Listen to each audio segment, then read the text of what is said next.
Hi guys, my name is Taylor Dawes with MarineMax Dallas here in Lewisville, Texas. Today we're going to be taking a look at a Harris 250 Grand Mariner. So we'll start in the bow of the boat. Gray accents, gray furniture. You have your pillow top seating as well. JL audio sound system. Nice recessed cup holders on both sides. Ski locker below me. Very nice vinyl flooring as well. And then the dash on the Grand Mariner is just a very, very clean look. You'll get the dual Simrad screens, JL audio head unit. You know, you got a big helm, raised platform.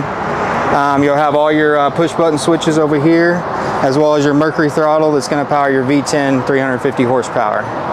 This layout we call the SL layout, so this seat's going to flip-flop back and forth. Can also lay down flat for a full sun pad.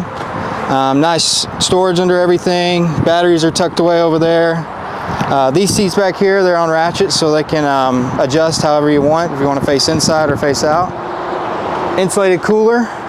You'll have, you know, your fender holders, your swim seat, and then of course your 350 horsepower Mercury. But again, guys, my name's Taylor Dawes with MarineMax Dallas here in Lewisville. Thank you for watching. This was a Harris 250 Grand Mariner.